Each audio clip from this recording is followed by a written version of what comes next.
One small act of kindness turns into a life-changing moment that ripples through an entire community.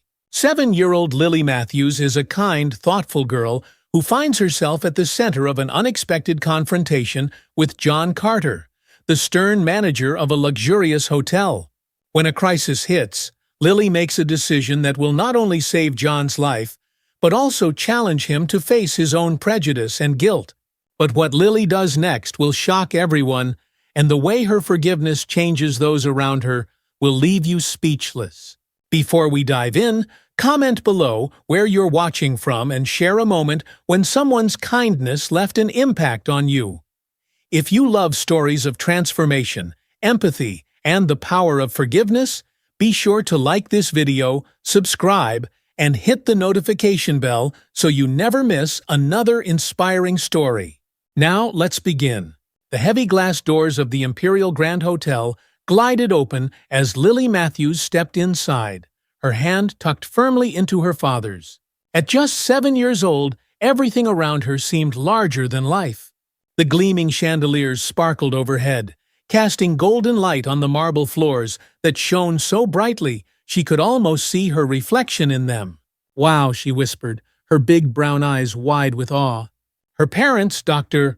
Robert and Dr. Emily Matthews, exchanged knowing smiles. They had seen Lily's fascination before, but this hotel, with its grand decor and towering columns, was unlike anything they'd ever visited. They were here for a medical conference, one that boasted top surgeons and pediatricians from around the country. But for Lily, it was an adventure. Everything from the polished countertops to the fancy plants seemed magical. Lily clutched her beloved teddy bear, Mr. Snuggles, close to her chest as she took in her surroundings. Mr. Snuggles had been with her through many adventures, and today was no different. "This is like a palace, isn't it, Mr. Snuggles?" she whispered softly into his fuzzy ear. Her mother bent down beside her. "It's a big place, sweetheart, but remember to stay close. We'll be checking in soon." Lily nodded, her pigtails bouncing, and followed them as they made their way to the front desk.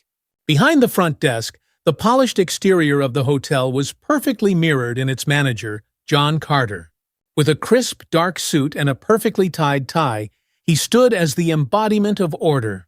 His sharp gaze swept across the lobby, noting every detail: the arrangement of flowers, the meticulous cleaning of the floors, and the behavior of the guests. Everything had to be perfect. He had worked at the Imperial Grand for over 10 years, climbing his way up to management, and he took pride in maintaining the hotel's impeccable reputation. Today, however, he was especially tense. The annual gala was just a few days away, and the pressure to make the event flawless weighed heavily on his mind. His fingers tapped lightly against the polished counter as he mentally reviewed the checklist: decorations, catering, guest arrangements. All of it needed his approval. Just then, his eyes landed on a small figure near the seating area, a little girl, her hair tied in neat pigtails, sitting on one of the velvet sofas with a teddy bear clutched in her arms. She seemed out of place in the grandeur of the lobby, an unwanted disruption in the careful image he worked so hard to project. "What is she doing here?" he muttered under his breath, his frown deepening as he walked past, his polished shoes clicking against the marble floors. Lily's small fingers played absent-mindedly with Mr. Snuggles' ear, her gaze shifting from the grand chandelier to the bustling guests walking by. She imagined what kind of important things these people might be doing, whispering secrets to her bear. But her playful thoughts were interrupted by the sound of approaching footsteps. "Excuse me, young lady." Lily looked up, startled. Standing before her was the tall figure of John Carter, his expression hard and unsmiling. "This is not a playground," he said, his voice firm. "We don't allow children to roam unsupervised here. You need to leave the lobby." Lily's heart sank. She hadn't been making any noise. She hadn't moved from the spot her parents had told her to stay in. She blinked up at him, confusion clouding her innocent face. "I'm sorry, sir. I'm just waiting for my mommy and daddy. I wasn't doing anything wrong." Carter waved his hand dismissively. "You're causing a disturbance. This is a place of business, not a daycare." Lily's lip quivered, but she didn't cry. She hugged Mr. Snuggles tighter. "Yes, sir." Several hotel guests, including a bellhop and a receptionist named Sarah Johnson, glanced over, uncomfortable with the harsh way Carter was speaking to the young girl. Sarah felt a pang of guilt in her chest, but she said nothing. Everyone knew Carter was tough, and standing up to him could cost someone their job. After being scolded, Lily made her way back to her parents, her steps slow and quiet. She didn't understand why the man had been so mean to her. She hadn't done anything wrong. Her father was still checking in at the front desk, and her mother was browsing the nearby brochures. "Everything okay, sweetheart?" her mother asked, noticing the change in Lily's usually bright demeanor. Lily forced a smile. "Yes, Mommy, I'm okay. Just a little tired." She didn't want to worry her parents. They were here for an important conference, and Lily knew they had a lot on their minds. Still, the man's harsh words echoed in her ears. Why was he so angry with her? She hugged Mr. Snuggles even tighter, drawing comfort from his familiar softness. After checking in, they headed to their room, and Lily's excitement slowly returned. Despite the encounter, there was so much to explore, and she couldn't wait to see more of the beautiful hotel. Meanwhile, John Carter stalked back to his office, his mood sour. His heart pounded in his chest as his mind raced with the countless tasks that still needed attention for the gala. Every detail had to be perfect. The success of the event depended on it. He rubbed his temples as a headache began to form. "Mr. Carter," Sarah Johnson said, approaching cautiously. "The florist just called, and they're confirming the delivery of the centerpiece arrangements for tomorrow." "Good," Carter snapped, "but make sure they know to use the white roses, not the cream ones they sent last year. I won't tolerate any mistakes this time." "Yes, sir," Sarah said, biting back her frustration. She left quickly, not wanting to be on the receiving end of Carter's temper any longer. Carter sat down heavily at his desk, the stress of the upcoming event pressing on his chest. He hated when things didn't go according to plan, and that little girl in the lobby had been just one more disruption in a day full of chaos.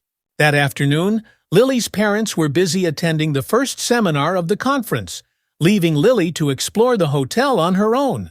She remembered her mother's words, "Stay close, be quiet, and don't cause any trouble." Lily wandered through the grand halls, her small feet barely making a sound on the thick carpets. She peeked into the grand ballroom where the preparations for the gala were in full swing. Tables were being set, flowers were being arranged, and the smell of fresh linens filled the air. She imagined what the gala would be like: men in fancy suits, women in beautiful dresses, and maybe even a ballroom dance. Maybe I could sneak in and dance with Mr. Snuggles, she giggled to herself. Her exploration continued as she found a cozy reading nook tucked away in one of the hotel's quieter wings. She climbed into a plush chair, pulling a colorful book from the shelf, and settled in with Mr. Snuggles on her lap. For the first time since the encounter with Mr. Carter, she felt at peace.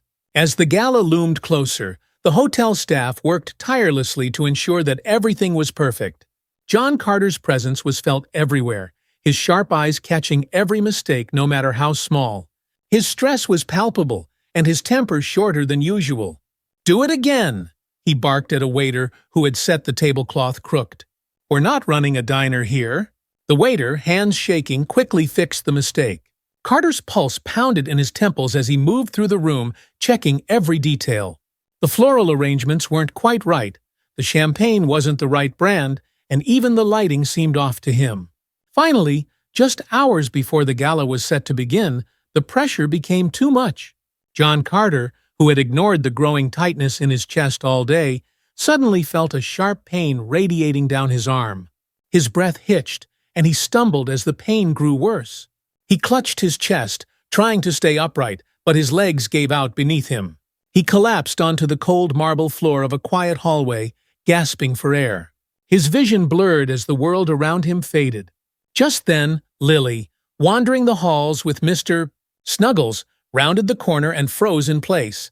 Her eyes widened as she saw the same man who had scolded her lying motionless on the floor. Her heart raced as fear gripped her. She looked around, but no one was nearby. It was just her and Mr. Carter.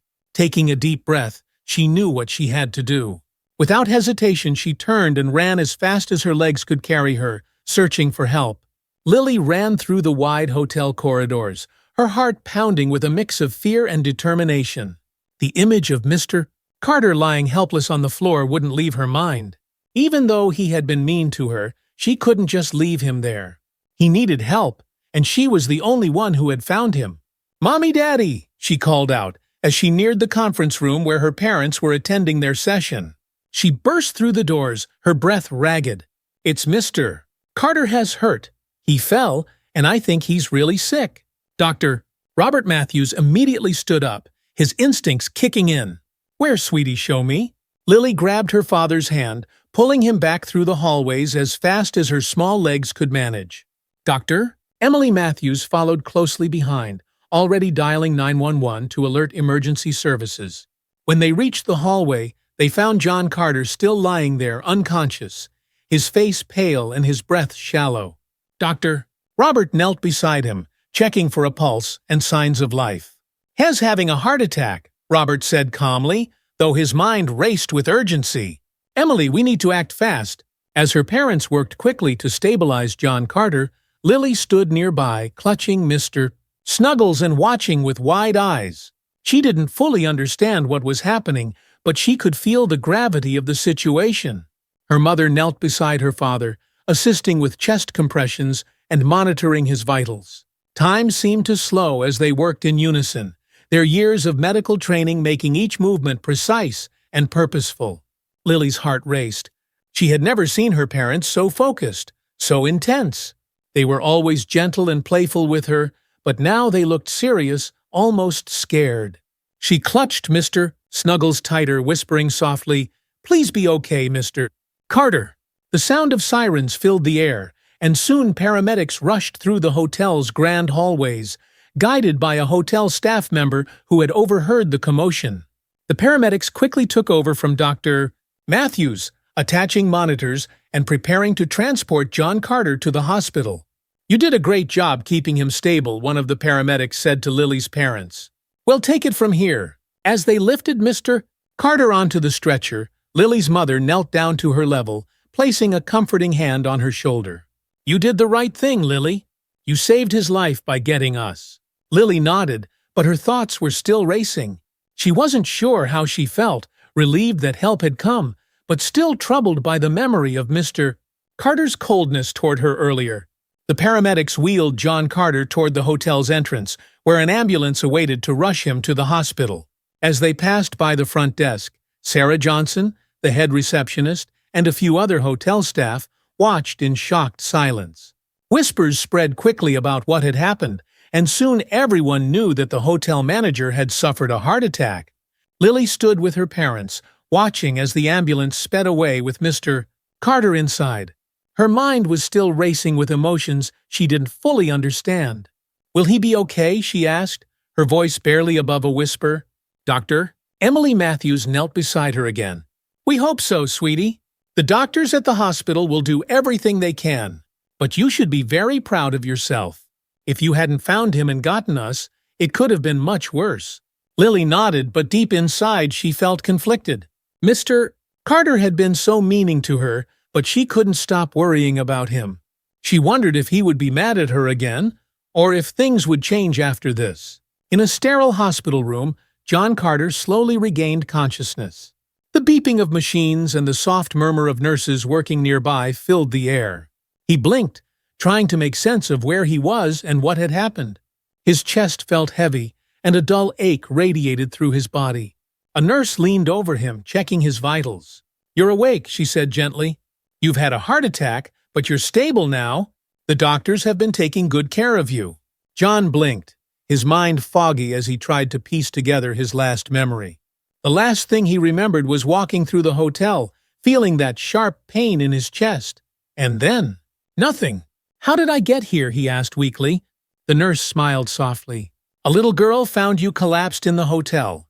She ran to get help, and her parents, both doctors, kept you stable until the paramedics arrived. You're very lucky she found you when she did." A little girl. Carter's mind raced, and then it hit him. Lily, the little girl he had scolded in the lobby. His heart sank as the memory of his harsh words resurfaced. He had humiliated her, dismissed her, treated her as if she didn't belong in his perfect hotel, and she had been the one to save his life. Shame washed over him, mixing with the physical pain that still lingered from his heart attack. He lay back on his pillow, closing his eyes. How could this have happened? How could he have been so wrong? As the hours passed in his hospital room, John Carter's mind raced with thoughts he couldn't escape. The humiliation he had caused Lily played over and over in his head, like a movie he couldn't stop watching. He had always prided himself on maintaining order and perfection at the hotel. To him, appearances were everything, and anything that disrupted that image, like a young girl playing in the lobby, was a problem to be dealt with swiftly and harshly. But now, lying there in the hospital, John felt the weight of his actions pressing down on him like never before. The very child he had dismissed as a nuisance had been the one to save him. How could he have been so cruel? How could she have been so kind? The nurse came in to check on him again, but John could barely meet her eyes. He felt small, like the world had shrunk around him and left him with nothing but his shame. "I need to make this right," he whispered to himself, though the words felt empty. How could he possibly make amends for the way he had treated Lily? Back at the hotel, Lily sat on the edge of her bed, her legs swinging back and forth as she held Mr. Snuggles in her lap. She had spent the rest of the day thinking about Mr. Carter and what had happened. Her parents had told her she had done the right thing, that she had saved his life, but she couldn't shake the memory of how he had yelled at her in the lobby. "Mommy," Lily said quietly as her mother tucked her in for bed, "why was Mr. Carter so mad at me?" Emily Matthews sat down beside her daughter, smoothing her hair back gently. "Sometimes people aren't very kind because they're worried about things that don't really matter. Mr. Carter was very stressed about the gala, and he let that stress make him say things he shouldn't have." "But I wasn't doing anything wrong," Lily whispered, her voice small. "No, you weren't," her mother said, kissing the top of her head. "But you know what makes you special. Even though Mr. Carter was mean, you still chose to help him when he needed you. That shows just how big your heart is." Lily nodded, but the feeling of unease still lingered. She wanted to forgive Mr. Carter, but something inside her still hurt from the way he had spoken to her. She hoped that if she saw him again, things would be different. The next morning, the hotel buzzed with rumors about Mr. Carter's heart attack and Lily's role in saving him. The staff couldn't stop talking about it, especially those who had seen the way Carter had treated Lily earlier. Sarah Johnson, the head receptionist, sat in the break room with Julia Reynolds, one of the housekeepers. They spoke in hushed voices, reflecting on what had happened. "I feel terrible," Sarah admitted. "I saw how Mr. Carter spoke to that little girl in the lobby. I should have said something." Julia nodded, guilt etched on her face. "I know. We all saw it, but no one dared to speak up." They both sat in silence for a moment, the weight of their inaction heavy on their shoulders. They had been afraid of losing their jobs, but now they realized they had missed an opportunity to do the right thing. Lily, a 7-year-old girl, had shown more bravery than any of them by saving Carter's life, despite how he had treated her. "We have to do better," Sarah finally said, her voice firm. "We need to start standing up for what's right, no matter the consequences." Julia nodded. "You're right. We owe it to Lily and to ourselves." 2 days later, after John Carter had been stabilized in the hospital, Lily's parents arranged for a private meeting with him. Lily was nervous. She wasn't sure how Mr. Carter would react after everything that had happened. When they arrived at the hospital, they were led to Carter's room. He looked pale and tired, a far cry from the stern, authoritative figure Lily had seen in the lobby. His eyes softened as soon as they landed on Lily. "Lily," he said, his voice thick with emotion, "I don't know how to thank you. I treated you horribly, and yet you saved my life. I am so sorry." Lily stood there for a moment, unsure of what to say. Her parents had told her that forgiveness was important, but part of her still felt scared. Yet as she looked at Mr. Carter, she saw someone who wasn't scary anymore, someone who seemed just as sorry as she had been confused. "I forgive you, Mr. Carter," she said softly, her words filling the room with a warmth that made John Carter's eyes well up with tears. Word of Lily's forgiveness spread quickly throughout the hotel. The staff, guests, and even local businesses heard about the little girl who had saved the hotel manager and forgiven him for his mistreatment.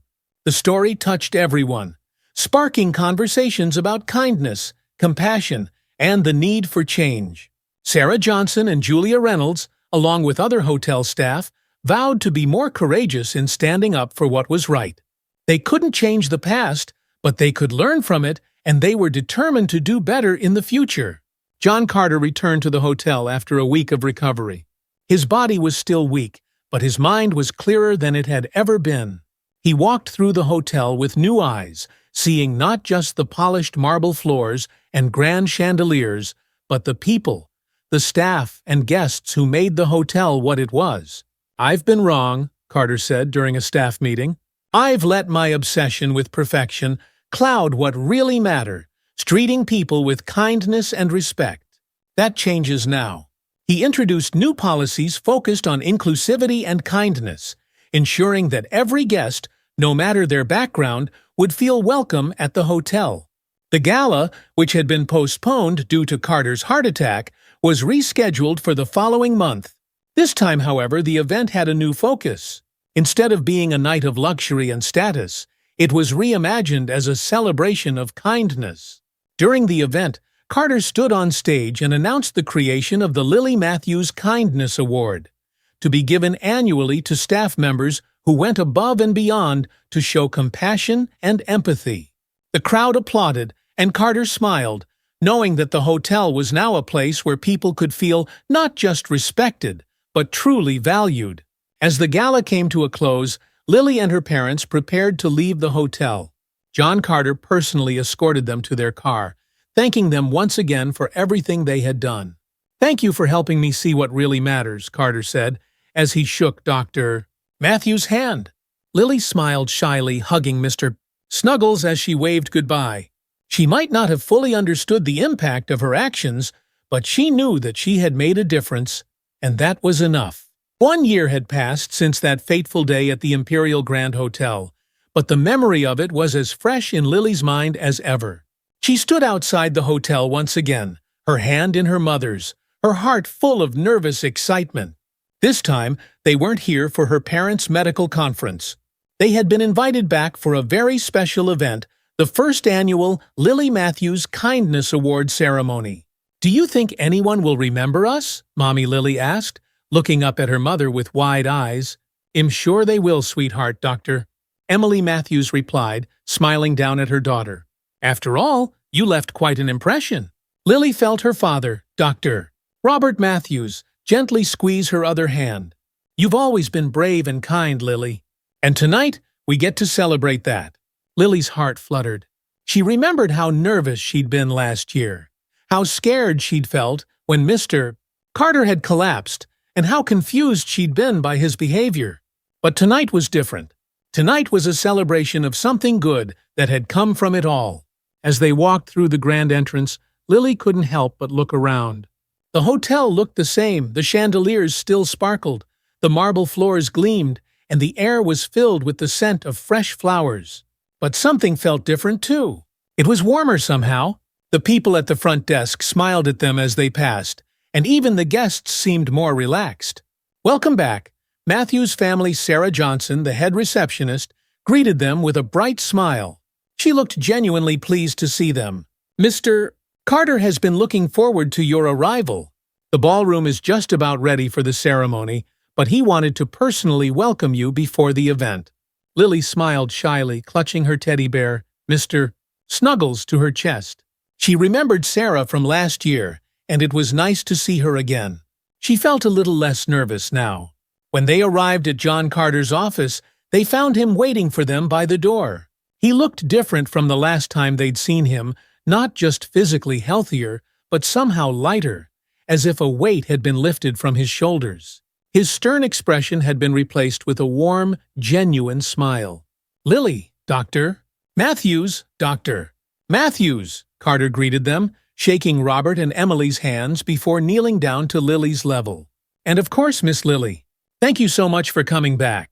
Lily blushed, unsure of what to say.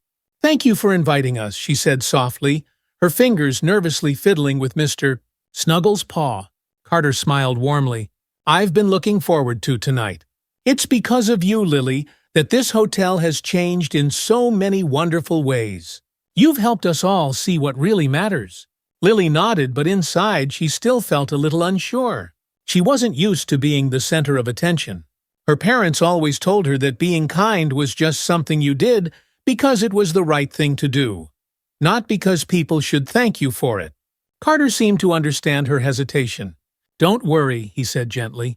"Tonight is about celebrating kindness, not just yours, but the kindness we've seen grow in everyone here. You started something special, Lily, and we're going to keep it going." The ballroom was even more beautiful than Lily remembered. Twinkling lights draped from the ceiling, casting a warm glow over the room, and tables were elegantly set with flowers and candles. Guests in formal attire mingled, their voices a soft murmur of excitement. But unlike last year's gala, where the atmosphere had been tensing and focused on luxury, tonight felt different. The guests were smiling, laughing, and chatting warmly with one another. There was no air of exclusivity, no sense of formality or judgment. It felt like a true celebration. Lily and her family were seated at a table near the front of the room, and as they settled in, John Carter took the stage. The room quieted as he began to speak. "Good evening, everyone," Carter said, his voice steady but filled with emotion. "Tonight is a special night for the Imperial Grand Hotel and for me personally. 1 year ago, something happened that changed my life and the life of this hotel forever." The audience listened intently, many of them having heard the story of Lily's bravery and Carter's heart attack. But some were hearing it for the first time. "I've spent most of my career focused on appearances, on making sure everything looked perfect," Carter continued. "But I forgot about the most important thing, how we treat the people around us. And it took a 7-year-old girl to remind me of that." Carter's eyes found Lily in the crowd, and she felt her cheeks flush with embarrassment. But she also felt proud, knowing that her actions had made a difference. "Lily Matthews didn't just save my life that day," Carter said, his voice thick with emotion. "She showed me what real kindness looks like. And because of her, we've made some big changes here at the hotel."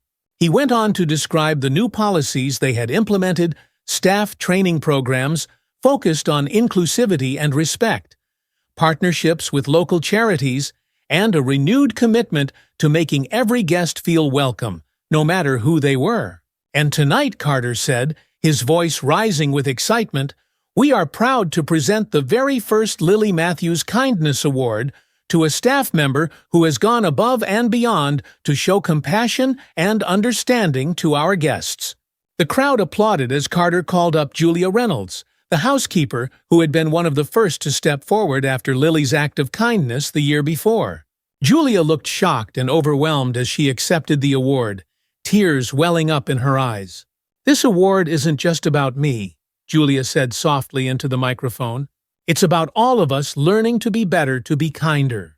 And it's thanks to Lily that we've all been reminded of what really matters." As the night continued, guests mingled and shared stories of their own experiences with kindness, both given and received.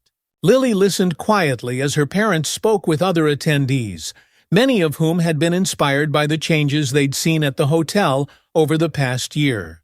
Thomas Everett, a wealthy businessman who had been at last year's gala, approached Lily's family. He had been one of the guests who had witnessed Carter's mistreatment of Lily, but like many others, he had stayed silent. "I just wanted to say thank you," Everett said, his voice full of sincerity. "I saw what happened last year and I should have spoken up. I didn't, and I regret that. But because of you, Lily, I've learned to be more mindful, to stand up for what's right, even when it's uncomfortable." Lily smiled shyly, not knowing how to respond.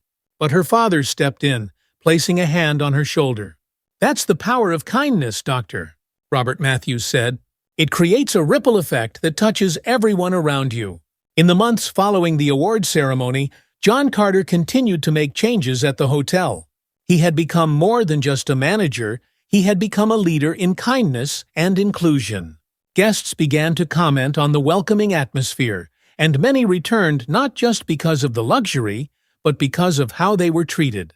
Carter also became more involved in the community, partnering with local schools and charities to provide job opportunities for underprivileged youth. He spoke at events about the importance of kindness in leadership and how one small act of compassion could change the course of a life. But through it all, Carter never forgot about Lily. He often thought back to that moment in the hospital when she had forgiven him, and how her simple words had set him on a path of self-reflection and growth. At home, Lily continued her quiet life. She didn't talk much about the award or the events at the hotel, but she carried the lessons she had learned with her. She noticed when her classmates were upset, and she tried to be kind to them. She understood now that people could be mean because they were stressed or scared, but that didn't mean they didn't deserve kindness. One afternoon, Lily sat in her room, Mr. Snuggles by her side. She thought about Mr. Carter and how different things were now. She smiled softly to herself, realizing that her small act of compassion had made a big difference.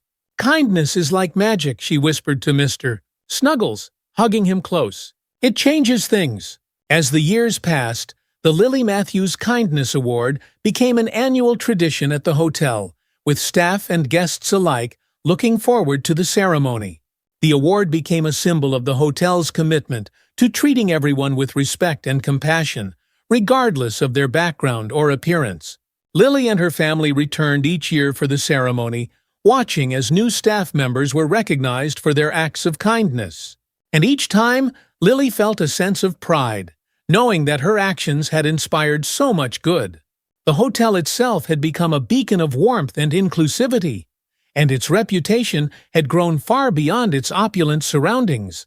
Guests from all over the world visited, not just for the luxury, but for the feeling of being truly welcomed.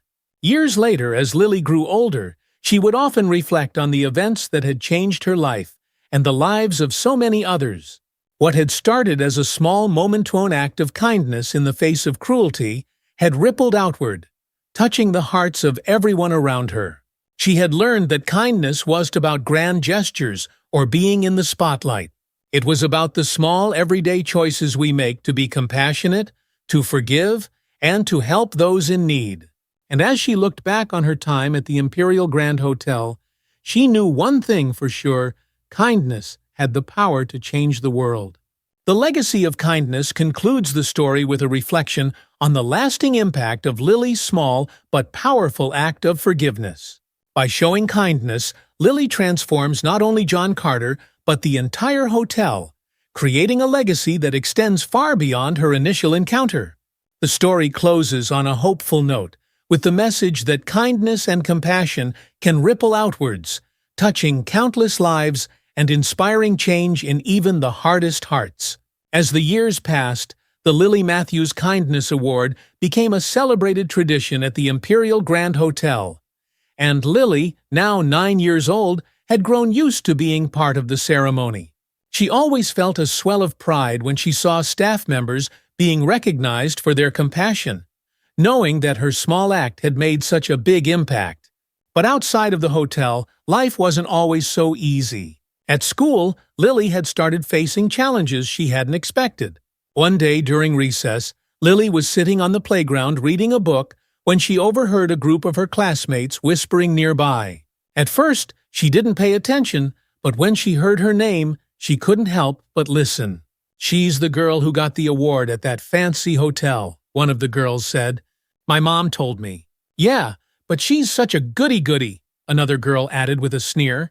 "She always tries to be nice to everyone. It's kind of annoying." Lily's heart sank. She had never wanted to be seen as different, but it seemed that her story had followed her to school. Some of her classmates thought she was trying to be better than them, when all she wanted was to be kind. For the first time, Lily felt the sting of being excluded, not because of something bad she had done, but because of the good. It hurt in a way she hadn't expected. That evening, as Lily sat at the dinner table with her parents, the weight of what had happened at school pressed down on her. Her parents noticed immediately that something was bothering her. "Everything okay, sweetie?" her father asked, his eyes full of concern.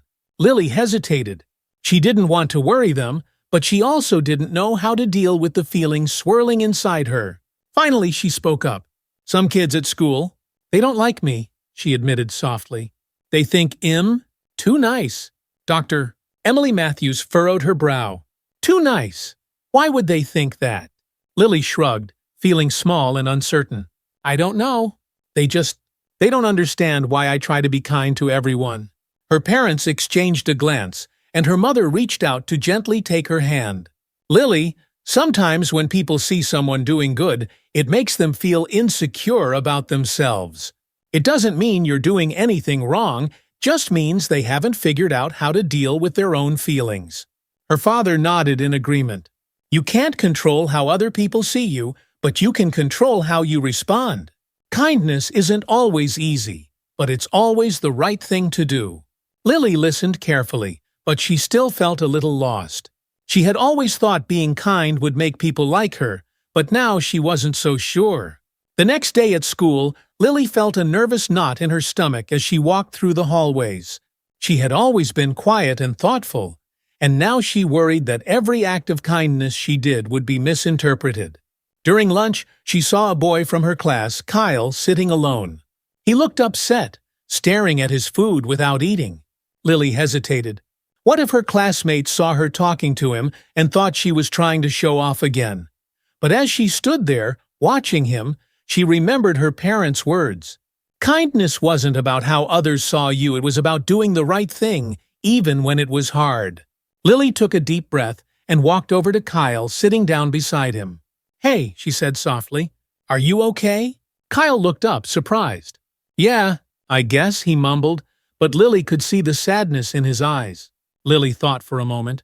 Do you want to talk about it? She asked gently. At first, Kyle didn't say anything, but then, slowly, he started to open up. His parents were going through a rough time, and he didn't know how to handle it. Lily listened carefully, not offering advice or trying to fix things, just being there for him. By the end of lunch, Kyle seemed a little lighter, like a weight had been lifted. Thanks, Lily, he said quietly. I didn't think anyone cared. Lily smiled softly. Sometimes it helps just to talk, she said, and as she walked back to class, she felt a little stronger, knowing that even when it was hard, kindness could still make a difference. Meanwhile, back at the Imperial Grand Hotel, John Carter was continuing his own journey of self-reflection and growth. The Lily Matthews Kindness Award had become one of his proudest achievements, but he knew that true kindness couldn't be limited to a once-a-year event. It had to be something practiced daily.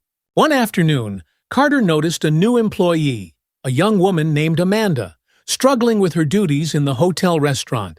She had been hired only a few weeks ago and was still learning the ropes, but Carter could see that she was nervous and unsure of herself.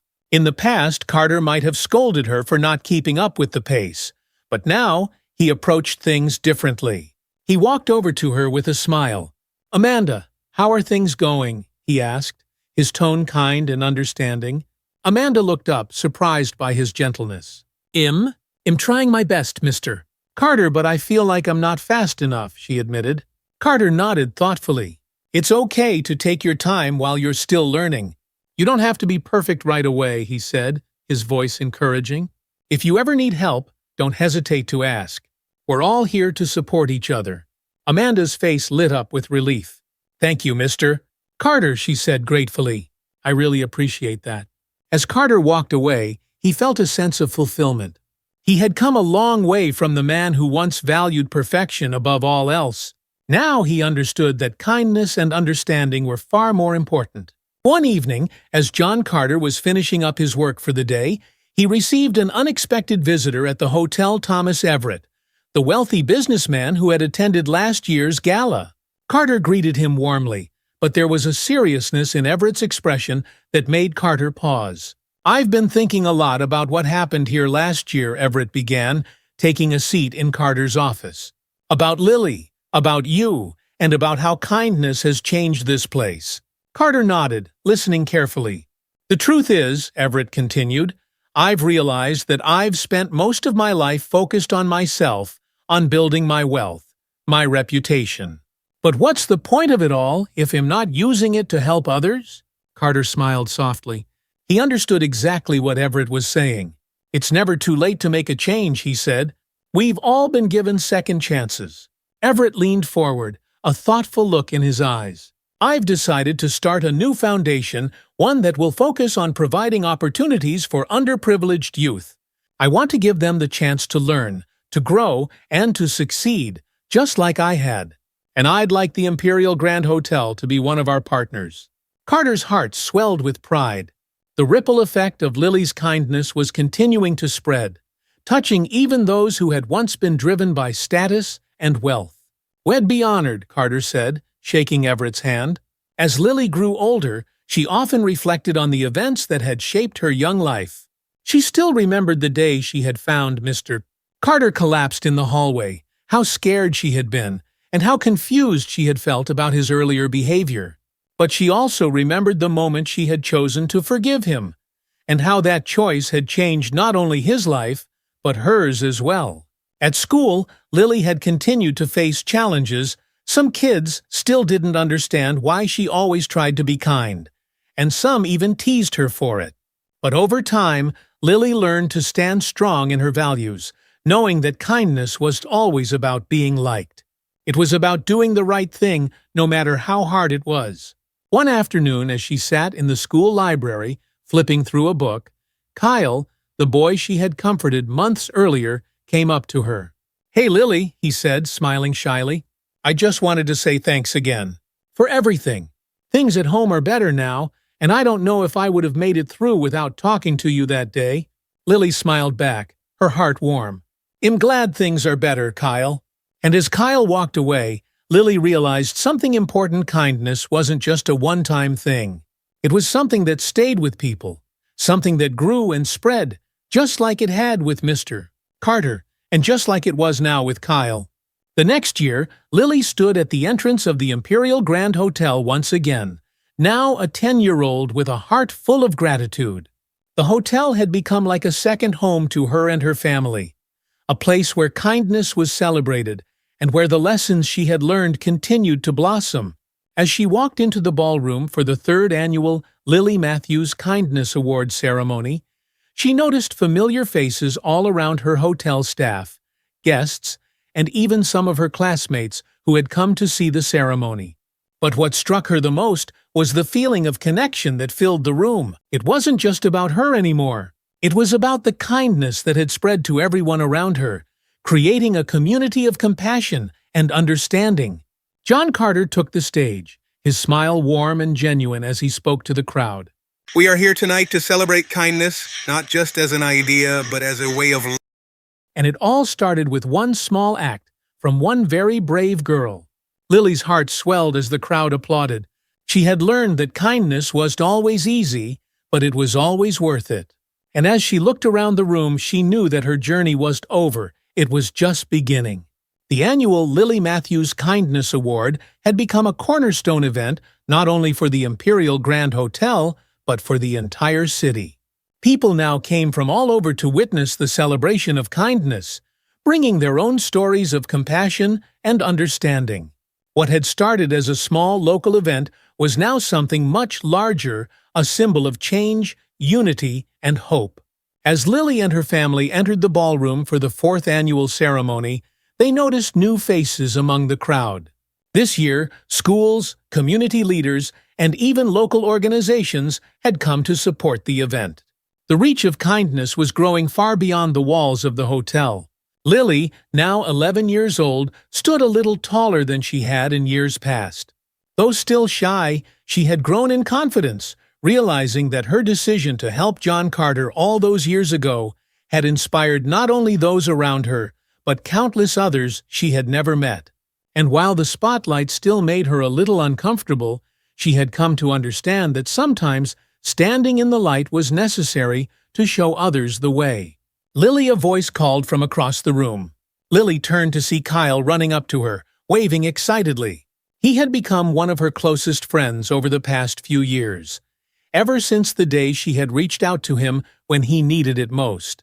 "Hey, Kyle," Lily said, smiling brightly as he joined her and her parents. "You excited?" Kyle asked, his eyes sparkling.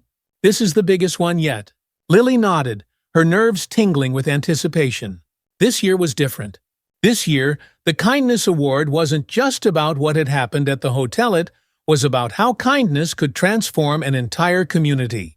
Despite the excitement in the air, Lily couldn't shake the strange feeling that had settled in her chest as the evening progressed. There was something weighing on her mind, a small doubt that had been lingering for a while. As more and more people celebrated her kindness, she couldn't help but wonder if they truly understood the message she had been trying to send all those years ago. Was this all about her, or was it really about the kindness she had been trying to spread? Lily sat quietly at her family's table, watching as people mingled, took pictures, and admired the decorations. She noticed that some guests seemed more interested in the glamour of the event than the message behind it.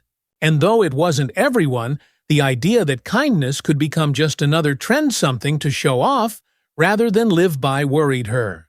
"Are you okay, sweetheart?" her mother asked gently, noticing Lily's faraway expression. Lily looked up, startled. "Yeah, I'm fine. Just thinking." Her father, sitting beside her, leaned in. "What's on your mind?" Lily hesitated, unsure of how to express her feelings. I don't want this to become about me," she said finally. "It's supposed to be about kindness, not about being famous or special." Her parents exchanged a glance, both understanding her concern. "Doctor," Robert Matthews placed a hand on his daughter's shoulder. "I know it can feel that way sometimes," he said. "But remember, people aren't just here because of you. They're here because of what you represent. You've inspired them to see kindness in a new way." Her mother nodded. "You've shown people that even the smallest act of compassion can make a big difference. That's what they're celebrating, Lily. Not just you, but the kindness that you've helped spread." Lily smiled softly, feeling a little more at ease. Her parents were right, this wasn't about fame or attention. It was about making the world a better place, one act of kindness at a time. As the evening unfolded, John Carter took the stage, and the room fell silent in anticipation. Over the past few years, Carter had become a beloved figure in the community, not just for his role at the hotel, but for his transformation into a champion of kindness and compassion. His voice carried the weight of experience and humility, and everyone knew that his journey from a strict, cold manager to a man of empathy was something to admire. "Good evening, everyone," Carter began, his voice warm and filled with gratitude. "Tonight is a special night, just as it has been every year since Lily Matthews first taught me the most valuable lesson of my life." He paused, looking out at the crowd, his gaze finding Lily sitting quietly with her family. "Years ago, I was focused on perfection, on maintaining an image. I believed that in order to succeed, everything had to be flawless. But I was wrong. What I've learned, thanks to Lily and so many of you, is that true success doesn't come from appearances. It comes from how we treat one another." The audience listened intently as Carter continued. "Lily didn't just save my life that day. She saved me from a path of coldness and isolation. She showed me that kindness is not a weakness, but a strength. And since then, I've seen how one small act can ripple outwards, creating change that touches the lives of so many." Carter's voice wavered slightly as he spoke of the past year's changes. "This year, we've partnered with schools, local businesses, and charities to extend our message of kindness beyond the walls of this hotel. And tonight, I'm proud to announce that our partnership with the New Everett Foundation has helped provide scholarships for underprivileged youth, giving them opportunities they never thought possible." The room erupted into applause, and Lily felt a swell of pride. Thomas Everett, who had once been focused on wealth and status, was now dedicating his resources to helping others. It was a perfect example of how kindness could transform even the most unlikely of hearts. As the applause died down, John Carter smiled warmly and gestured toward Lily. "And now," he said, his voice filled with emotion, "I'd like to invite the person who started it all to join me on stage, Lily Matthews."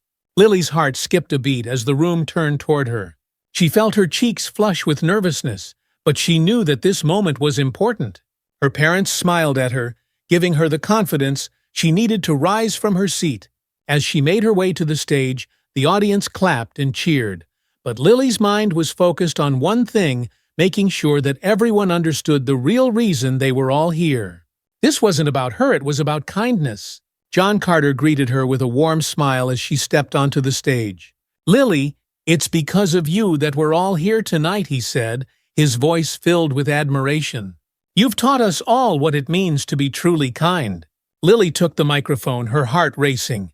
She looked out at the sea of faces, feeling a wave of emotions wash over her. This was her chance to say something meaningful, something that would remind everyone of the power of kindness. "Thank you," she began, her voice soft but steady. "Thank you for being here tonight, and thank you for celebrating kindness with me." She paused, gathering her thoughts. "When I helped Mr. Carter that day, I didn't do it because I wanted to be noticed, or because I thought it would make me special. I did it because it was the right thing to do. And that's what I want everyone to remember tonight. Kindness isn't about being recognized. It's about helping others when they need it, even when no one else is watching." The room was silent as Lily continued. "Kindness is something we all have inside of us. It's not always easy, but it's always worth it. And it doesn't have to be something big. Sometimes, the smallest act, like listening to someone when they're sad or offering a smile to a stranger, can make the biggest difference." Tears welled up in her eyes as she finished. "So tonight, I want to ask all of you to keep spreading kindness, not just here, but everywhere you go. Because that's how we make the world a better place." The audience erupted into applause, many of them wiping away tears. Lily felt a wave of relief and pride wash over her as she handed the microphone back to John Carter. She had said what she needed to say, and now it was up to everyone else to carry the message forward. After Lily's speech, the mood in the ballroom shifted. The energy was palpable. People were talking, sharing stories, and making plans to continue spreading kindness in their own lives.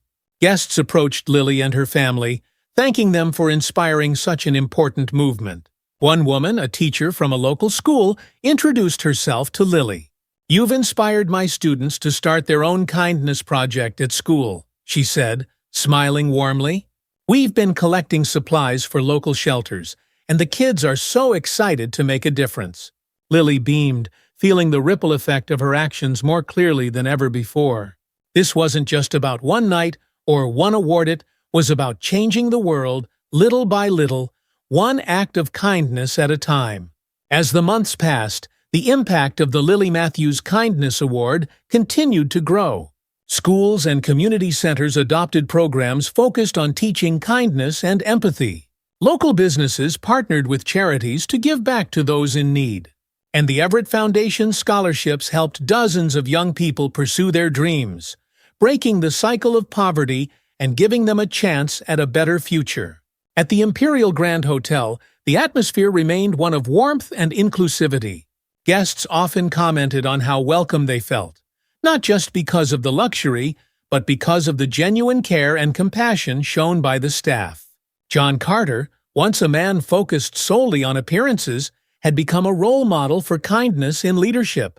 The ripple effect had reached far beyond the hotel, touching lives in ways that Lily could never have imagined.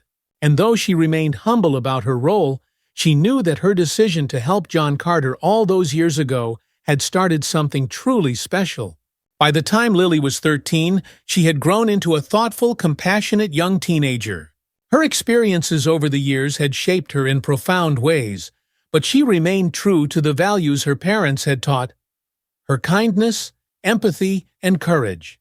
At school, Lily continued to reach out to those in need, quietly offering help and support without expecting anything in return. Her classmates, once unsure of her motivations, had come to admire her for her sincerity and her unwavering kindness. And though life wasn't always easy, Lily knew that as long as she stayed true to herself, she could make a difference. One day, as she sat in the school library reading a book, Kyle sat down beside her. He had grown too, and their friendship had only deepened over the years. "You're always reading," Kyle teased, nudging her playfully. Lily smiled, setting her book aside. "I like reading," she said simply. Kyle grinned, but then his expression turned serious. "I just wanted to say thanks, for always being there. You've really helped me." Lily nodded, feeling the warmth of his words. "That's what friends are for." As Lily stood in front of the Imperial Grand Hotel once again, She couldn't help but reflect on how much had changed since that first day she had walked into the lobby as a 7-year-old girl. The hotel had transformed, the community had been touched, and so many lives had been changed by the simple message of kindness. But the journey wasn't over. There were still so many people who needed kindness, and Lily knew that she would continue to be a part of that movement for the rest of her life. Because, as she had learned, kindness wasn't just a moment, was a way of life. With a deep breath, Lily stepped inside the hotel, ready for whatever came next. And as she did, she knew that no matter where life took her, kindness would always be her guide. If you enjoyed this heartwarming story about kindness and transformation, be sure to like this video and subscribe to our channel for more inspiring content. We share stories that uplift, teach valuable lessons, and remind us all of the power of compassion. Don't forget to hit the notification bell so you never miss a new story. Thanks for watching. We've got a hostage situation at a convenience store on the south side of town. A man's barricaded himself inside with 3 hostages. Taylor shot to her feet, her heart rate spiking. Anyone injured? Not yet, but the suspect's armed and he's making threats. SWAT's been called, but they're 20 minutes out. You'll want to get here as soon as you can. I'm on my way, Taylor replied, already grabbing her keys and heading for the door. The calm, peaceful evening was shattered as her mind switched into full gear. This was the kind of situation she'd trained for her whole career, but it was also the kind that could go wrong in the blink of an eye. As she raced through the streets of Brookwood, sirens wailing, her mind spun through everything that could go wrong. The suspect was desperate. Desperation made people dangerous. And if the officers on the scene didn't handle it carefully, things could escalate fast. But it wasn't just the situation she had to worry about. Her department was already on shaky ground. The tension from the investigation into Myers and Johnson still lingered, and she knew some officers were questioning her leadership. This would be their first real test since the incident. How they handled it and how she led them through it would either bring them closer together or deepen the divide. She couldn't afford failure. When Taylor arrived at the scene, the red and blue lights of patrol cars flashed across the darkened street. Officers were positioned behind their vehicles, weapons drawn, while a small crowd of onlookers gathered at the edges, held back by caution tape. The convenience store loomed ahead, its windows dark, the neon open sign flickering ominously. Lieutenant Brian Mason approached her as soon as she stepped out of her car. His face was tense, but his voice steady as he gave her a quick rundown. It's a guy named Marcus Langston, local small-time criminal, mostly petty theft. Apparently, he tried to rob the store, but things went south when the cashier fought back. He's got a gun and 3 people inside the cashier, a customer, and a teenager who walked in right before it all started. Taylor nodded, absorbing the information. Any demands? Hez asking for a car to get out of town, Brian said. Says if we don't give it to him, he'll start shooting. Taylor's jaw tightened. It was a classic situation: desperation, threats, and a man with nothing to lose. But there was something else. The teenager inside. If Langston got scared or angry, the situation could spiral out of control fast. Have we made contact? Taylor asked, her eyes scanning the scene. We've been talking to him through the store's landline, Brian replied. Hez agitated, but we've managed to keep him talking. So far, no one's hurt. Taylor felt a flicker of relief, but it was short-lived. The situation was still fragile. I want to talk to him. Brian's eyebrows shot up. You, Chief? We should wait for SWAT to get here. They're trained for this. Taylor shook her head. We don't have time. Every minute we wait, the more unstable this guy becomes. If we can keep him talking, we can buy ourselves more time to get those people out safely. Brian hesitated, clearly unsure, but finally nodded. All right, I'll set up the call. As Taylor moved to the mobile command unit, she couldn't help but notice the looks from some of the officers on the scene, some uncertain, others skeptical. This was the first real crisis they'd faced under her leadership, and it was clear not everyone was convinced she was making the right call. But she couldn't afford to doubt herself. Lives were on the line, and there was no room for hesitation. Sitting in the command unit, Taylor put on the headset. The line to the convenience store was already connected, and the faint sound of breathing echoed on the other end. For a moment, there was only silence. Then, a man's voice, shaky but defiant, broke through. "Who is this?" Marcus Langston demanded. "This is Chief Taylor Scott of the Brookwood Police Department," Taylor said, keeping her tone calm but firm. "I understand you're in a tough spot right now, Marcus, but I want to help you get out of this safely." There was a pause, then a bitter laugh. "Help me? How are you going to help me? I'm stuck in here, and if I walk out, you'll shoot me down like a dog." Taylor leaned forward, focusing on every word. She needed to build trust, to get him to see her as someone who could offer a way out. "No one's getting shot, Marcus. That's not what we want. But I need you to help me too. Let's figure this out together, so no one gets hurt." Another silence. Then, Marcus' voice came through again, more agitated this time. "I don't trust cops. You think I'm stupid I know how this end?" Taylor's heart pounded, but she kept her voice steady. "I'm not here to lie to you, Marcus. I'm here to tell you that there's a way for you to come out of this alive, with everyone safe. But you've got to work with me." A low growl of frustration came through the line.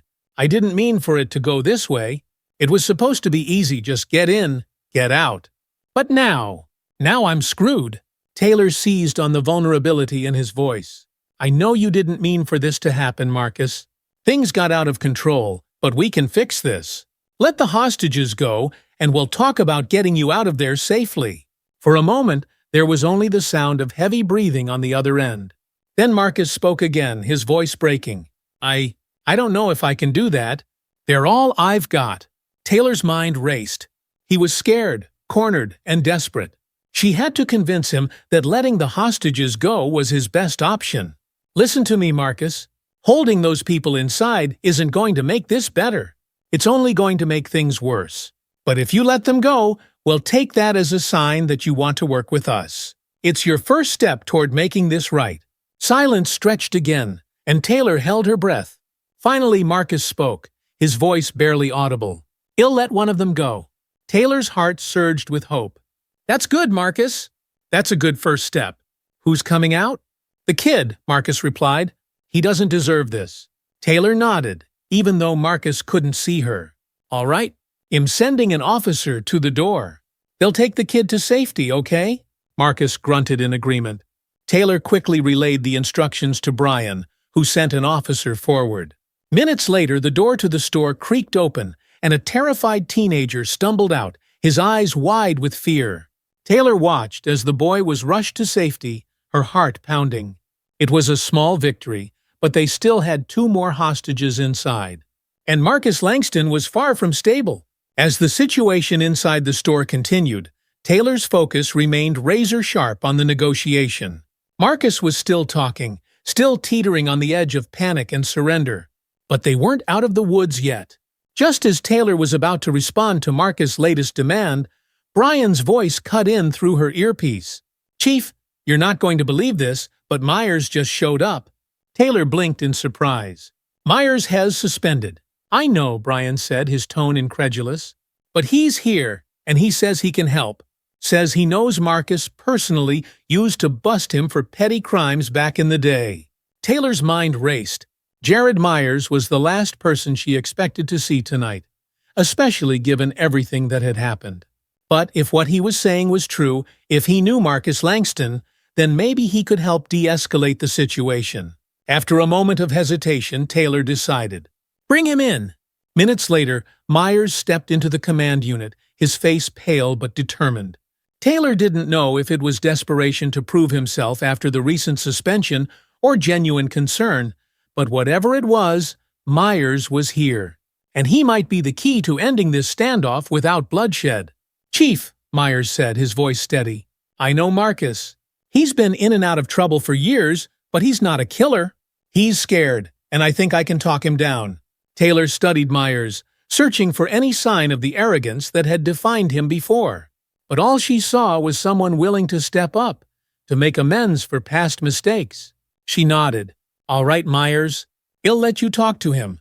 But if this goes south, I'm pulling you out immediately." Myers didn't argue. He took the headset and began talking to Marcus, his voice calm but firm. "Marcus, it's Jared Myers. You remember me? There was a long pause, then Marcus' voice crackled through the line, surprised but wary. "Myers, what the hell are you doing here?" "I'm here to help you, man," Myers said. "I know you didn't mean for things to go this way. I've seen you screw up before, but you've never hurt anyone. You don't want to start now?" Marcus' voice wavered. "I don't know, man. I don't know what to do." Myers leaned forward, his tone becoming more urgent but still controlled. "You let one of the hostages go. That was the right move. You're doing the right thing, Marcus. Just let the other two go, and we can figure this out." The tension in the command unit was palpable. Taylor watched Myers closely, ready to jump in if needed, but so far he was handling it. And then, miraculously, Marcus agreed. "Okay," Marcus said, his voice thick with emotion. "Okay, he'll let them go. Just don't shoot me." Myers' voice softened. "No one's going to shoot you, Marcus. Just walk out with your hands up, and we'll get you out of this safely." Taylor's heart pounded as the door to the convenience store opened again. The remaining hostages emerged first, followed by Marcus, his hands raised in surrender. Officers moved in quickly to take him into custody, but there was no violence, no gunfire. It was over. Taylor let out a long breath she hadn't realized she'd been holding. Against all odds, they had pulled it off. And Myers, despite everything, had stepped up when it mattered most. After the scene cleared, Taylor found herself standing alone in the no-empty parking lot, the cool night air brushing against her skin. The crisis had ended peacefully, and for that, she was grateful. But what lingered in her mind wasn't just the success of the operation, it was Jared Myers. She had been prepared to write him off as a reckless, arrogant cop who didn't belong in her department. But tonight, he had proven that he could do better, that he could be better. And in doing so, he had reminded her of why she had taken this job in the first place. People could change. Departments could change. It wasn't easy, and it wasn't fast, but it was possible. As Taylor watched Myers talking with Brian and the other officers, she knew that tonight had been a turning point. Not just for Myers, but for the entire department. Trust had been broken in the past, but tonight had begun to mend it, piece by piece. It wouldn't be the last crisis they faced, and there were still officers in the department who resisted the changes Taylor was pushing for. But for the first time in a long while, Taylor felt something she hadn't felt since the day she was appointed chief. Hope. The morning after the hostage situation, the atmosphere at the Brookwood Police Department felt different. There was still the usual hustle and bustle as officers prepared for their daily briefings and filed their reports. But underneath it all, there was a quiet buzz sense of something having shifted overnight. Taylor sat at her desk, reviewing the final report on Marcus Langston's arrest. It had been a close call, but they had managed to resolve it peacefully, and all the hostages had made it out safely. More importantly, the way the department had handled the situation had marked a turning point. Officers who had once been divided over Taylor's leadership now seemed to see her in a different light. Just as she finished reading through the report, there was a knock on her door. It was Lieutenant Brian Mason, as steady as ever, but today his expression was lighter, almost relieved. "Chief, just wanted to give you a heads up. Word about last night's incident is spreading through the department," Brian said, stepping inside. "And it's good news this time. People are talking about how well things went." Myers stepping up really surprised a lot of folks. Taylor leaned back in her chair, feeling the tension she hadn't realized she was holding begin to melt away. "What's the general sentiment?" she asked, knowing how important the officers' trust was to the department's cohesion. Brian sat down across from her, rubbing the back of his neck thoughtfully. "Honestly, I think last night changed a lot of minds. There's been a lot of talk about how you handled the negotiation and how you brought Myers in, even though he's suspended. They're seeing you as more than just the person cracking down on them. They're seeing a leader who's willing to trust her people even after mistakes." Taylor considered his words, her mind flashing back to the moment when Myers had shown up. She had taken a gamble by letting him help, but it had paid off. More than that, it had allowed the department to see that redemption and growth were possible, even for someone like Myers, who had been on the wrong path. "That's good to hear," Taylor said, though she tempered her relief. "But we're not done yet. The real challenge will be keeping this momentum going. We can't let one good night undo the work we still need to do. Brian nodded in agreement. I think people are starting to get that. You've got more allies than you realize, Chief. Taylor smiled at that, a small but genuine smile. For the first time in a long time, she felt like the department wasn't just surviving. It was starting to thrive. Later that afternoon, Taylor called Jared Myers into her office. His suspension was still in effect, but after last night, she knew they needed to talk. Myers entered the room with a cautious expression, as if unsure of what was coming. He stood at attention, waiting for her to speak. "Have a seat, Officer Myers," Taylor said, gesturing to the chair in front of her desk. Myers sat down, but he didn't look entirely comfortable. There was still a lingering wariness in his eyes, a trace of the arrogance she had once seen in him, now replaced by something quieter, more thoughtful. "I wanted to thank you for your help last night," Taylor began, watching his reaction closely. "You stepped up when it mattered, and because of that, we were able to end the situation peacefully." Myers looked down at his hands, nodding slightly. "Thank you, Chief. I knew Marcus. I couldn't stand by and do nothing." Taylor studied him for a moment before continuing. "You did the right thing. But I also want you to understand that what you did doesn't erase your past mistakes. You're still suspended, and when you come back, you'll still be required to complete your retraining. The way you handled yourself last night shows that you've got potential, but it also shows that you need to make that your standard, not the exception." Myers' shoulders slumped slightly, but he nodded. "I get that. I'm not going to make excuses for what happened before. I messed up, but I'm trying to do better. That's all I can ask," Taylor said, her tone softening just a little. "But understand this, Myers earning back trust isn't something that happens overnight. You'll have to prove yourself, not just to me, but to the entire department." "I will," Myers said, meeting her gaze. "I know I've got a long way to go, but I want to make things right." Taylor could see the sincerity in his eyes. Maybe he really had learned from his mistakes. Only time would tell if he could maintain that growth, but for now, she was willing to give him the chance. "Good," Taylor said, standing up and offering her hand. "Well, see where you are when you finish your retraining." Myers shook her hand, his grip firm but respectful. "Thank you, Chief." As Myers left her office, Taylor allowed herself a moment to reflect. This was what leadership was about, not just making the tough calls, but also giving people the chance to learn from their mistakes. It wasn't easy, and it didn't always pay off. But sometimes it did, and that was enough to keep her going. The department was buzzing with activity the next morning as Taylor made her rounds. There was still plenty of work cases to solve, reports to file, training to conduct, but the undercurrent of division that had plagued the department for so long seemed to be fading. Taylor walked past Officer Eric Johnson, who was busy filing paperwork at the front desk. He looked up as she passed, his face still marked by the guilt and shame of his involvement in the Myers incident. But instead of avoiding her gaze like he had in the days following his suspension, he gave her a small nod of acknowledgement. Taylor paused, offering him a quick but meaningful smile. "How's it going, Johnson?" Johnson swallowed, straightening up. "Good, Chief. Just trying to catch up on some of the reports I missed while I was out." "You're doing a good job," Taylor said, her tone light but sincere. "Keep it up."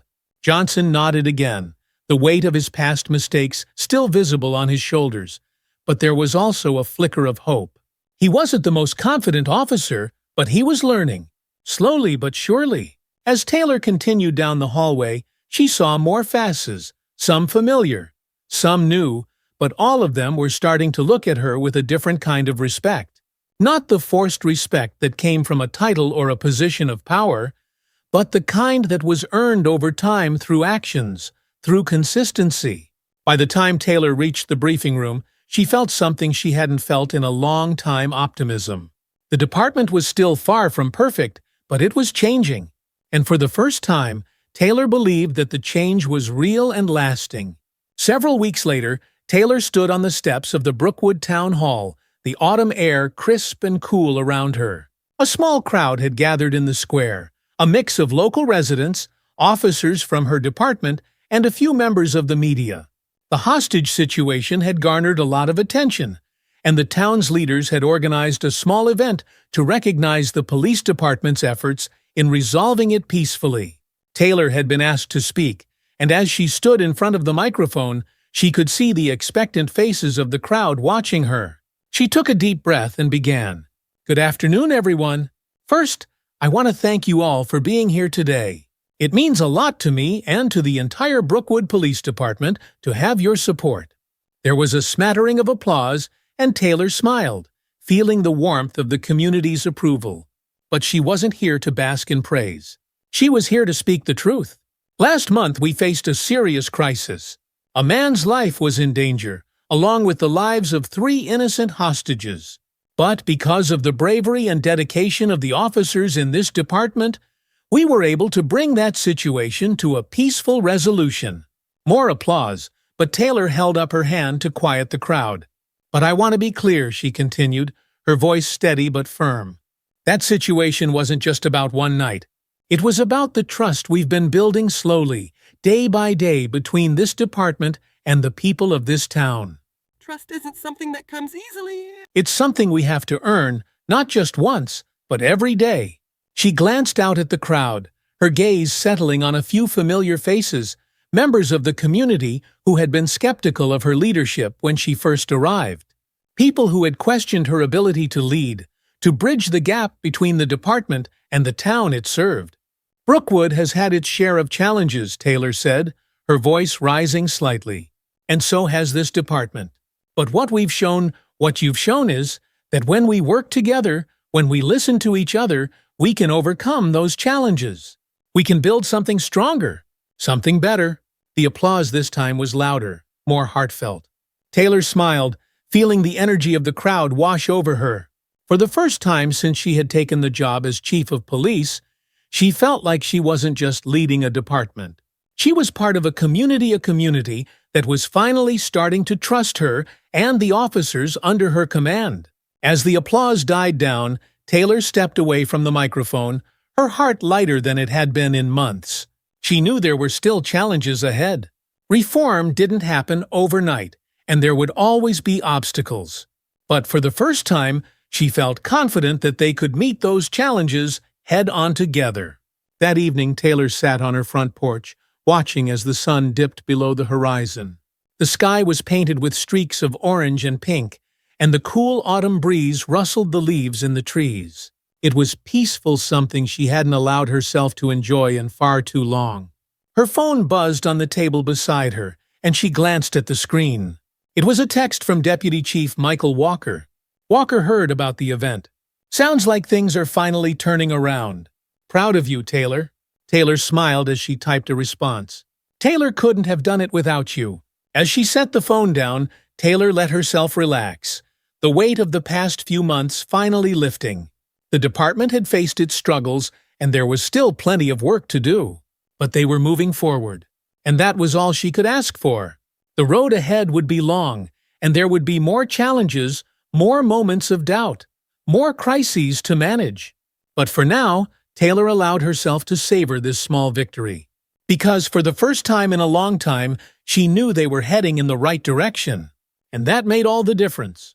Thank you for watching and following the journey of Chief Taylor Scott as she navigates the challenges of leadership and justice.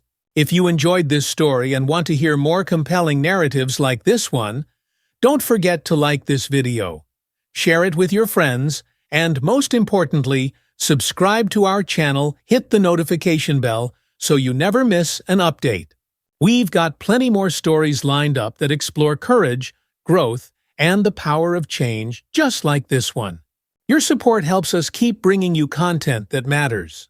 Thanks again, and see you in the next story. Lean on your team, and don't be afraid to keep pushing for change, even when it's hard. As Denise left the office, Ryan felt a sense of peace. The future of the department was in good hands. It was time for him to step back and let the next generation lead. With his retirement officially announced, Ryan took a few weeks to reflect on Jordan's proposal. The idea of taking the community safety initiative to a national level intrigued him, but he was also ready for a quieter life after years of public service. He spent more time with his family, enjoying the slower pace, but the thought of leaving the work behind nagged at him. One evening, Ryan found himself sitting on his back porch, the sun setting over the city skyline. The phone buzzed, and he saw a message from Jordan. "Still waiting on you, old man." Time's ticking. Ryan chuckled to himself, shaking his head. Jordan never gave up on a fight. That night, Ryan made his decision. He wasn't ready to walk away from it all just yet. The work they had started was too important, and if there was a chance to make a lasting impact on a national scale, he wanted to be a part of it. The next morning, Ryan called Jordan. "All right, I'm in. Let's do this." Jordan's voice was filled with triumph. "I knew you couldn't resist. This is going to be big, Ryan. We're about to change the game."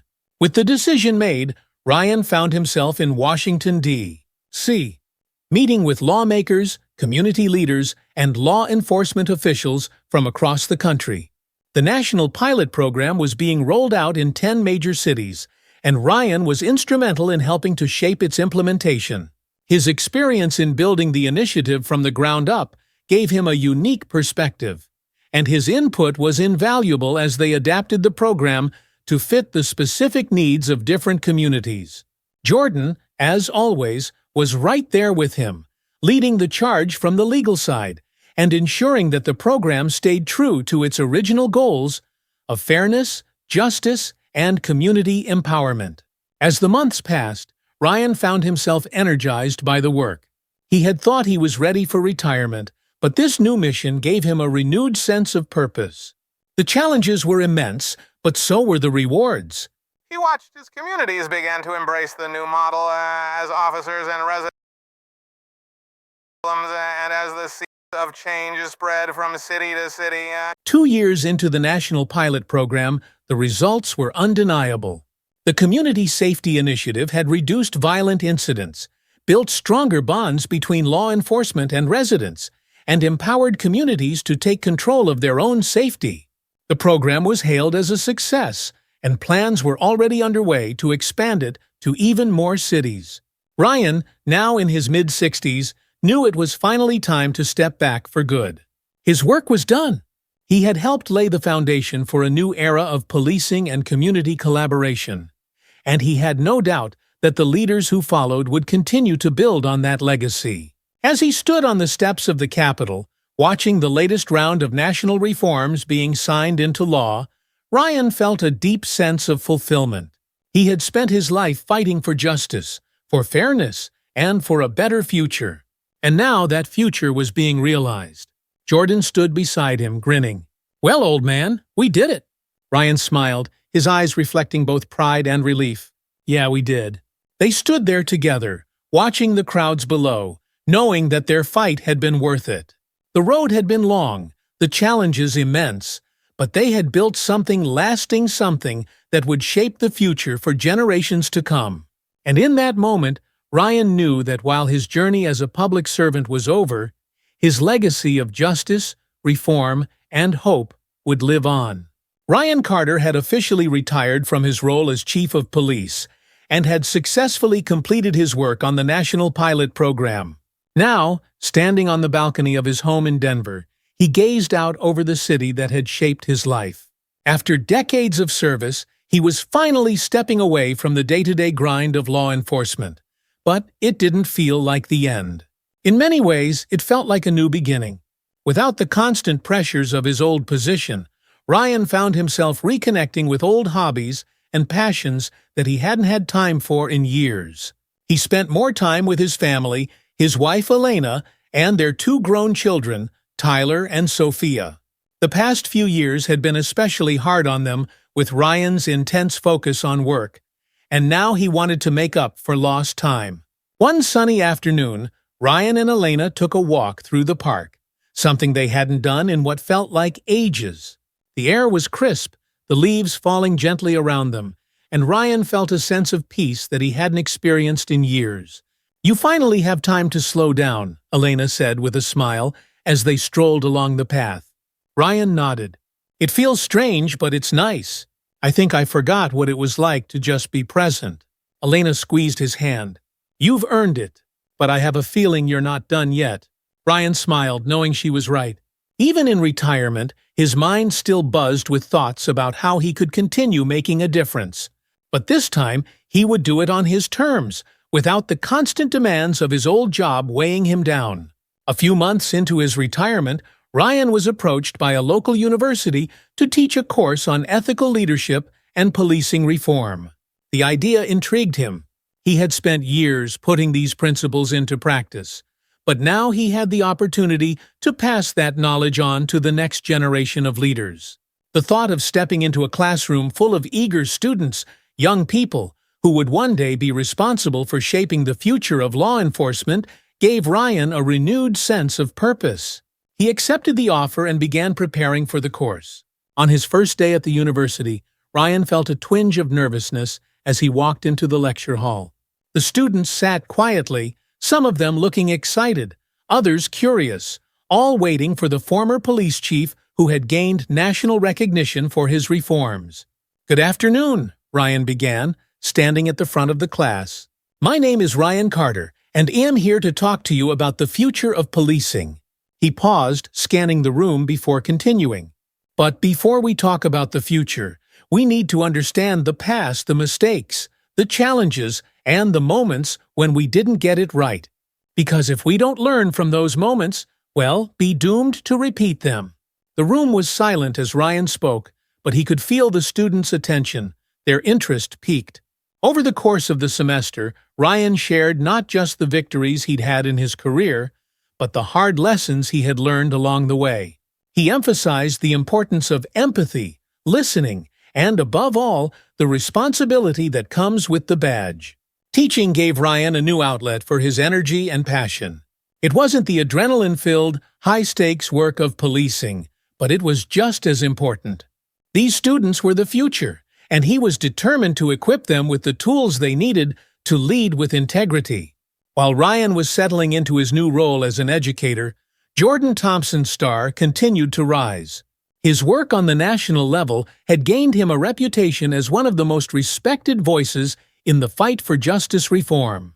Jordan had helped pass landmark legislation that put ethical limits on the use of surveillance technology, created national standards for police accountability, and expanded community-led safety programs across the country. One afternoon, Jordan called Ryan from his office in Washington, D.C., and with some unexpected news. "Ryan, guess what?" Jordan said, his voice buzzing with excitement. "They want me to run for office." Ryan chuckled. "Who's they? And what office are we talking about here?" Jordan laughed. "A group of people who've been following my work think I should run for Congress. They want me to take this fight from the courtroom to the Capitol." Ryan wasn't entirely surprised. Jordan had always been a fighter, and he had the kind of charisma and conviction that made him a natural leader. "I can't say I didn't see this coming. Are you thinking about it?" "I am," Jordan admitted. "It's a huge responsibility, but I've been thinking about how much more we could accomplish with the right people in power. If I can push for change at the highest level, why not go for it?" Ryan nodded, though Jordan couldn't see it. "You've always said we need people inside the system to change it from within. This might be your chance to do just that." "I've been thinking the same thing," Jordan replied. "It's a big step, but I think it's the right one." As they talked, Ryan felt a deep sense of pride for his friend. Jordan had spent his life fighting for justice, and now he was on the verge of taking that fight to the national stage. The following year, Jordan launched his campaign for Congress. With his years of legal experience and his proven track record in reform, he quickly gained support from a wide range of voters. His platform focused on criminal justice reform, civil rights, and economic equality issues that had been central to his work for decades. Ryan, though retired, was actively involved in the campaign, offering advice and helping Jordan connect with key community leaders. He traveled with Jordan to campaign events, standing by his side as they continued to push for the changes they had always believed in. On the night of the election, Ryan sat in the campaign's headquarters, surrounded by Jordan's team, watching the results roll in. The energy in the room was electric, but Ryan remained calm, reflecting on everything they had accomplished together. When the final votes were tallied, it was official: Jordan had won the election. The room erupted into cheers, and Jordan was immediately swarmed by supporters and media. But as soon as he had a moment, Jordan made his way through the crowd to Ryan. "We did it, man," Jordan said, grinning from ear to ear. Ryan smiled, shaking his friend's hand before pulling him into a hug. "You did it! I'm proud of you." Jordan nodded, his expression turning serious for a moment. "None of this would have happened without you, Ryan. We've been in this together from the start." As the celebration continued, Ryan couldn't help but feel that this was only the beginning of something even bigger. Jordan's election to Congress meant that the work they had started years ago, the fight for justice, fairness, and accountability, was now being carried forward on a national level. And while Ryan was stepping back, he knew that the movement would continue to grow, led by people like Jordan, who were ready to take the next steps.